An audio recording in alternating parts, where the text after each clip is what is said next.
और चलिए जयपुर से आपको खबर बता देते हैं, जहां पर विशेष गहन पुनर्निरीक्षण यानी कि एसआईआर से परेशान होकर बीएलओ ने अपनी जान दे दी है। बीएलओ ने ट्रेन के आगे छलांग लगाकर खुदकुशी की है और धर्मपुरा निवासी मुकेश कुमार जाकिर ने अपनी जान दी है। मौके पर एक सुसाइड नोट भी बरामद हुआ है। सुसाइड नोट में लिखा गया है, अधिकारी का काम दबाव बना रहे थे और सस्पेंड करने की धमकी देने का भी आरोप लगा है। अधिकारियों पर परेशान करने का आरोप है।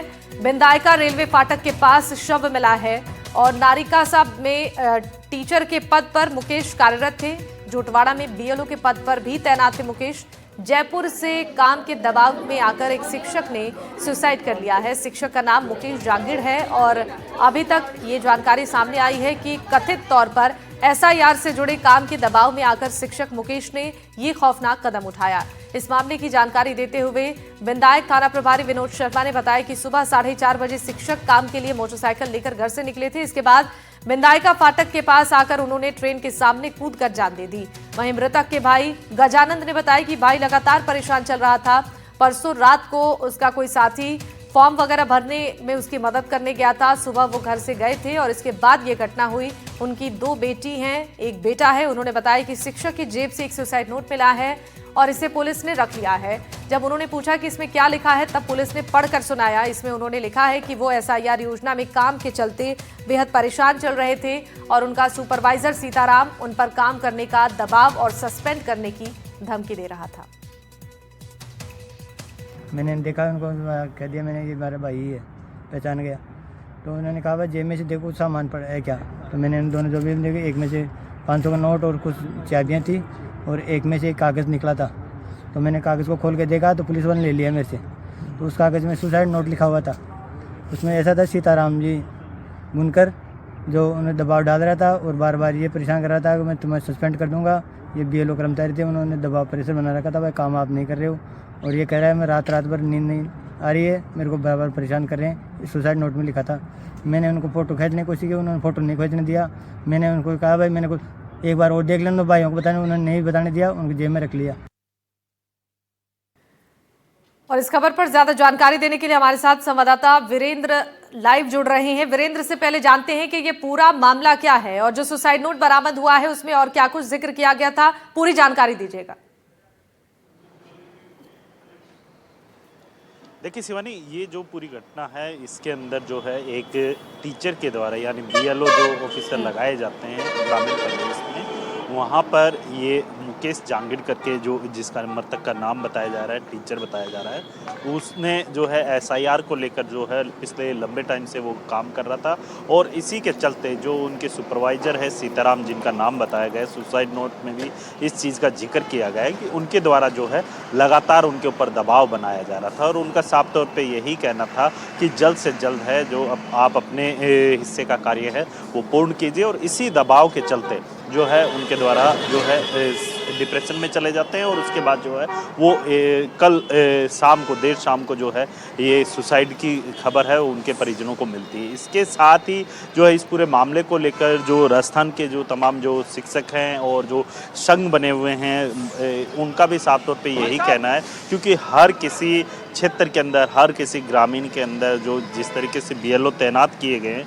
उन बीएलओ उसके ऊपर लगातार दबाव बनाया जा रहा है कि आप गुणवत्ता के ऊपर काम कीजिए, न कि जो कह सकते हैं कि उसके जो संख्या होती है उसके ऊपर, यानी डेटा जो होता है उस डेटा के ऊपर काम करते हुए गुणवत्ता का भी आप विशेष ध्यान रखिए। यानी कोई भी अगर त्रुटि होती है तो उसके लिए उस बीएलओ को जिम्मेदार है वो ठहराया जाएगा। इसके साथ ही आधार पर देखिए अब जांच पड़ताल भी वीरेंद्र की जा रही है। मैं लौटूंगी आपके पास।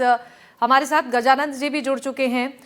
गजानंद जी, हमारी पूरी टीम की तरफ से आपके परिवार के प्रति गहरी संवेदना है। मैं आपसे ये जानना चाहूंगी कि आखिरी समय जब बातचीत आपके भाई से हुई थी, क्या आप पहले से वो परेशान नजर आ रहे थे किसी बात को लेकर, किसी काम को लेकर? कोई तनाव? ना मैडम, ऐसी कोई बात नहीं थी, कोई परेशानी नहीं थी। घर में भी कोई बात नहीं है, बिल्कुल राजी खुशी चल रहा था। वो 15-20 दिन महीने 1.5 महीने से बीएलओ का काम कर रहे हैं। तो रोज सुबह जल्दी चले जाते हैं, शाम को 7-8 बजे तक आते हैं। कभी भी चले जाते हैं, कभी भी आ जाते हैं। तो ऐसी कोई बात थी नहीं और ऐसा कोई लगा भी नहीं हमें कुछ। हमें तो कल वहाँ फोन आया पुलिस थाने से, भाई यहाँ आपका बाइक एक्सीडेंट हो गया है बिंदायका चौकी पर। यहाँ रेलवे फाटक पर। तो मैं वहाँ गया, पिताजी गए, काका जी गए, तो वहाँ जाने पर देखा तो पुलिस वाले तो वहाँ 2 मौजूद थे। उन्होंने कहा इसको देखो, ये कौन है, आपका भाई है या और कोई आदमी है? तो मैंने उनको देखा तो मेरा भाई था वो। तो उन्होंने कहा कि ये आपका भाई है? हाँ, वो भाई है। क्या नाम है? ये मुकेश चंद जहांगीर है। और आपका? मेरा नाम गजानन जहांगीर बताया मैंने। फिर उन्होंने कहा कि इसकी जेब में देखो कुछ कागज वगैरह है क्या? तो मैंने जेब से निकाला तो एक में तो कुछ 500 का नोट और 2-4 चाबियां और कुछ छोटे कागज थे, वो पुलिस वाले को दे दिया, उन्होंने ले लिया। दूसरी जेब में देखा तो 160 नोट था, तो मैंने खोलते ही पुलिस वाले ने मेरे से हाथ से छीन लिया। फिर उन्होंने कुछ पढ़ा और कुछ नहीं पढ़ा। मैंने कहा इसकी फोटो ले लेने दो मेरे को, तो उन्होंने नहीं लेने दिया मेरे को। मैंने फोटो वोटो नहीं लेनी, आपको कुछ नहीं करना है, हम करेंगे कार्रवाई, ये कह के टाल दिया वहाँ से जी। और जहाँ हमने वहाँ गया पुलिस थाने गए तो उसके बाद भी हमारी रिपोर्ट नहीं लिखी गई, मुकदमा नहीं लिखा है सीताराम जी के खिलाफ। जी। तो ये और हमारे को वो कोई आश्वासन मिला है गजानन जी इस पूरे मामले में? पुलिस जांच के लिए? पुलिस वाले हमारे साथ नहीं लग रहे हैं, हमें कोई आश्वासन नहीं दिया, प्रशासन भी हमारे साथ नहीं है। हमें केवल वो FIR कराई उसकी भी नहीं दी, मैं फोटो कॉपी कल। ठीक और है। अभी हमको वो भी नहीं दिया, हमको मतलब सुसाइड नोट लिखा उसकी भी कॉपी नहीं दी, हमको दिखाया भी नहीं। जी ठीक है, ठीक है गजानन जी, आप लाइन पर बने रहिए हमारे साथ। मोहम्मद आमीन जी जुड़ चुके हैं, पूर्व ज्वाइंट कमिश्नर हैं इलेक्शन कमीशन से। स्वागत है आपका आमीन जी। और देखिए, इस पूरे मामले को लेकर अब कई सवाल खड़े हो रहे हैं। जैसा कि आप सुन रहे थे, मुकेश के भाई गजानन जी भी हमारे साथ फोन लाइन पर है। वो कह रहे हैं कि इस पूरे मामले में जो जांच हो रही है प्रशासन की ओर से कोई सहयोग नहीं मिल पा रहा है, कोई आश्वासन नहीं मिल पा रहा है कि इस मामले में निष्पक्ष जांच होगी और न्याय मिलेगा परिवार को। देखिए, जहाँ तक सवाल है मेरा नाम है डॉक्टर मोहम्मद अमीन, मैं पूर्व संयुक्त निदेशक चुनाव आयोग, ठीक है, नंबर 1। नंबर 2, मैं ये बताना चाहता हूँ कि मैं बात सुन रहा था, लेकिन जो हमारे BLOs होते हैं, एक्चुअली इलेक्शन कमीशन का अपना कोई स्टाफ नहीं होता है, तो इसलिए BLOs जो बनाए जाते हैं उसमें चूंकि ये पढ़े लिखे होते हैं, इसलिए इन शिक्षकों को बुलाया जाता है, लेखपाल हैं और भी तहसील के कार्यकर्ता हैं, जो वर्कर्स हैं उनको लगाया जाता है, एजुकेशन के लगाए जाते हैं, टीचर्स लगाए जाते हैं कि सही तरीके से जो गिनती का काम है सही हो सके, वोटर भी सही तरीके से बन सके। तो अब उसमें इनकी ड्यूटी लगाई गई थी, तो ड्यूटी लगाने के बाद कोई इतना प्रेशर जो दिया जाता है उतना प्रेशर मानना नहीं चाहिए हमारे BLOs को, क्योंकि वो इनके ऊपर भी प्रेशर होता है, अधिकारियों के ऊपर भी, कि जल्दी जल्दी काम किया जाए।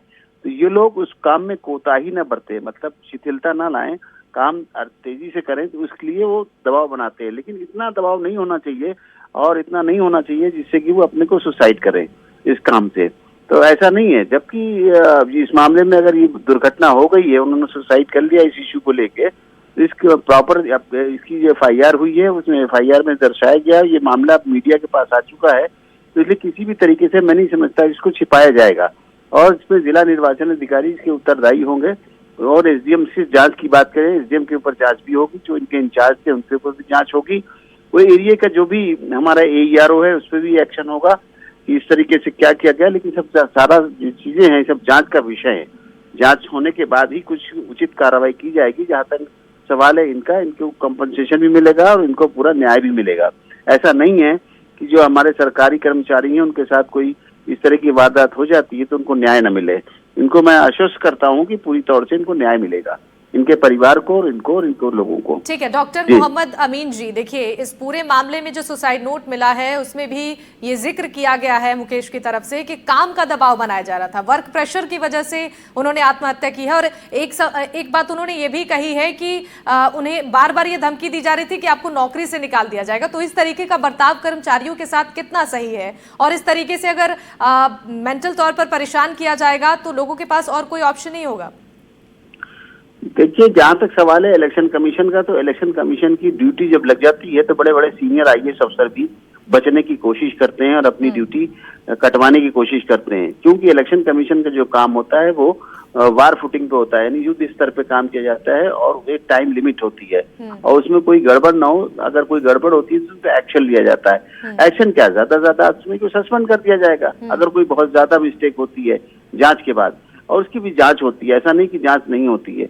इस तरीका जो प्रेशर जो अधिकारी देते हैं उनको इस तरह का प्रेशर हमारे जो कर्मचारी हैं उनके आगे नहीं देना चाहिए, बल्कि उनको प्यार से समझा बुझा के कहना चाहिए कि ये एक आवश्यक कार्य है, इस कार्य को करना जरूरी है, संवैधानिक तौर पे हमें इस काम को करना है और समय के अंतर्गत ही करना है। लेकिन इस तरह से धमकाना कि नौकरी चली जाएगा, वो सब चीजें ठीक नहीं है। हाँ, बहुत ज्यादा कार्रवाई होती है तो आदमी सस्पेंड होता है, सस्पेंड के बाद जांच होती है, उसको रिस्टेट भी कर दिया जाता है अगर उसकी कोई गलती नहीं होती। लेकिन ये अक्सर देखा गया है अधिकारियों का रवैया, चाहे वो पुलिस के अधिकारी हों, चाहे वो प्रशासन के अधिकारी हों, कि अपने जो सबॉर्डिनेट हैं उन पे इलेक्शन का नाम लेकर, इलेक्शन कमीशन को नाम लेकर दबाव डालते हैं और बदनामी इलेक्शन कमीशन की होती ठीक उचित नहीं है। मेरा एक सर आपसे एक सवाल है, क्योंकि जिसका भाई जाना था वो तो चला गया, लेकिन क्या संबंधित उन अधिकारियों के ऊपर भी ऐसी कोई कार्रवाई होगी जिससे क्या कि इस तरीके की घटनाओं का दोहराव ना हो, और किन किन धाराओं के तहत जो है आपके डिपार्टमेंट में अगर इस तरीके के अगर मामले आते हैं तो उन पर किन धाराओं के तहत ये पूरा मामला है वो किया जाता है जांच? देखिए, जांच का विषय है, जांच होने के बाद देखिए ये तो डेथ हो गई इसकी, उसके बाद इसकी FIR हो गई है, FIR के बाद जो भी इसके पेपर मिले हैं, कागजात मिले हैं, उनकी जांच की जाएगी। उसके ऊपर एक उच्च अधिकारी, यानी एक मैं समझता हूँ ADM रैंक का, चूंकि SDM का मामला है, ARO का मामला है, तहसीलदार और SDM का मामला है, तो मैं समझता हूँ ADM रैंक के जो हमारे अधिकारी हैं जिला स्तर के, उनसे कोई जांच की जाएगी, जैसे जिला पंचायत अधिकारी है, डेवलपमेंट अधिकारी है, या तो अतिरिक्त जिलाधिकारी है, इस रैंक के अधिकारी की जांच की जाएगी और इसमें देखा जाएगा कि किसकी गलती बनती है।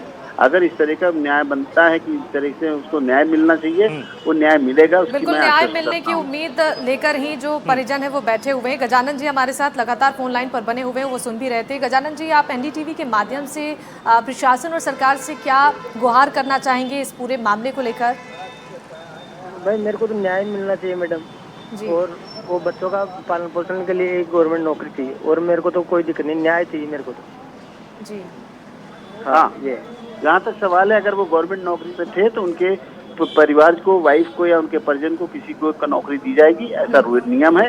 और इलेक्शन ड्यूटी पे थे तो इसलिए वो भी देखा जाएगा, उनका जो भी बनता है पैसा और वो हिसाब किताब वो भी दिया जाएगा उनको, और किसी तरीके की पूरी सुरक्षा की जाएगी उनके परिवार की। चिंता करने की कोई आवश्यकता नहीं है। ठीक है, ठीक है। यानी कि जो उम्मीद है परिजनों को इस पूरे मामले में उन्हें न्याय मिले, इस मामले की जांच निष्पक्ष तरीके से की जाए, और इसका इंतजार परिजन कर रहे हैं। बहुत शुक्रिया गजानन जी, आप हमारे साथ जुड़े, धन्यवाद। तो वीरेंद्र हमारे साथ बने हुए हैं। वीरेंद्र, देखिए, इस पूरे मामले के बाद आपने सुना डॉक्टर मोहम्मद अमीन भी बता रहे थे कि इस पूरे मामले के बाद अब कई सवाल उठ रहे हैं कार्रवाई को लेकर, और साथ ही जो रवैया कर्मचारियों के साथ अपनाया जा रहा है इसको लेकर। तो इस तरीके के जो मामले अब लगातार सामने आ रहे हैं, ऐसे में इन मामलों को किस तरीके से अब एक्शन इन पर लेना चाहिए ताकि लगातार जो सुसाइड के मामले वर्क प्रेशर की वजह से बन रहे हैं वो थोड़ा कम हो पाए? बिल्कुल, देखिए आपने शिवानी देखा होगा कि प्रदेश भर के अंदर इस तरीके के अमूमन कई जगह घटनाएं होती हैं जो कई बार मीडिया के अंदर नहीं आ पाती, और आप सोचिए उन कर्मचारियों के ऊपर क्या बीतती है जब उसके उच्च अधिकारी के द्वारा कहा जाता है कि आप जल्द से जल्द है अपना टास्क पूरा कीजिए, अन्यथा आपके ऊपर जो है एक्शन लिया जाएगा या फिर आपको जो है सस्पेंड कर दिया जाएगा। कहीं ना कहीं इस तरीके के जो वाक्य होते हैं उनकी वजह से भी जो है वो नीचे स्तर के जो कर्मचारी रहते हैं वो डिप्रेशन में चले जाते हैं, और डिप्रेशन की वजह से इस तरीके का कदम उठा लेते हैं। तो जाहिर सी बात है उन अधिकारियों के ऊपर भी जो कह सकते हैं कि एक जो जांच है वो होनी चाहिए। खुलकर जो कर्मचारी, अगर मान लीजिए किसी जैसे मैं मुकेश जी की बात करूं तो मुकेश जी के परिजन हैं वो NDTV पर आकर खुलकर बात कर रहे हैं कि उनको लगातार उनके उच्च अधिकारियों के द्वारा प्रेशराइज किया जा रहा था कि आप जो है जल्द से जल्द है अपना टास्क कंप्लीट कीजिए, अन्यथा अगर आप नहीं कर पाते हैं तो आपके ऊपर जो है एक्शन लिया जाएगा। एक्शन के अंदर क्या होगा कि आपको नौकरी से जो है सस्पेंड कर दिया जाएगा। क्या इसी जिस तरीके से जिस काम के लिए जिस व्यक्ति को नियुक्त किया गया जो टीचर होते हैं, क्योंकि अमूमन देखा जाता है कि राजस्थान के ग्रामीण परिवेश के अंदर जितने भी सरकारी टीचर होते हैं उनको जो है BLO के तौर पे जो है निर्वाचन विभाग के द्वारा नियुक्त किया जाता है, लेकिन जिस तरीके से उनके उच्च अधिकारियों के द्वारा जो टारगेट दिए जाते हैं उन टारगेट्स को, क्योंकि आपको सावधानी भी बरतनी है, कहीं अगर कोई गलत डाटा अगर उसके अंदर एंटर हो जाता है तो उसके मानसिक तनाव दिया जाएगा तो कर्मचारी बेहद परेशान होंगे, और ऐसी खबरें लगातार आती रहेंगी। बहुत शुक्रिया आपका तमाम जानकारी देने के लिए वीरेंद्र। इसको लेकर हमारे सहयोगी ललितेश की एक रिपोर्ट हम आपको दिखाते हैं। जयपुर में एक BLO ने आत्महत्या कर ली। जब सुसाइड नोट मिला तो पता चला SIR काम के दबाव के चलते उसने ये कदम उठाया है। उसकी जेब से जो सुसाइड नोट मिला था उसमें लिखा हुआ था कि अधिकारी काम के प्रति दबाव बना रहे हैं और सस्पेंड करने की धमकी देते हैं। मैं भरतपुर शहर के रेगड़ मोहल्ला में मौजूद हूँ और सहयोगी से कहूंगा वो दिखाएं। देखिए BLO है और उनके साथ में अन्य जो स्टाफ हैं वो मतदाताओं के घर जा रहे हैं और जो कागजी कार्रवाई है उसे वो कर रहे हैं। आइए उनसे बात कर लेते हैं। सर क्या नाम है आपका? राकेश कुमार। सर किस वार्ड संख्या के आप BLO हैं? 130 भरतपुर। सर किस तरह ये SIR अभियान है सर, किस तरह से काम किया जा रहा है? घर घर जाके 2002 से मतदाता सूची का मिलान किया जा रहा है।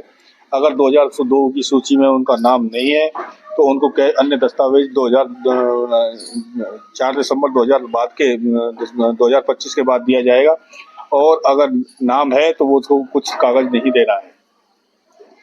अगर उनके जो पत्नी है, यहाँ जो पत्नी बन के आई है, उनके पीयर से मंगाना पड़ रहा है 2002 की पूरी सूचना। सर दिक्कतें आ रही हैं आपको फील्ड में? हाँ, दिक्कतें थोड़ी बहुत आ रही हैं क्योंकि पत्नियों के पीयर वाले सूचना नहीं दे पा रहे हैं तो उनकी समस्या ज्यादा आ रही है।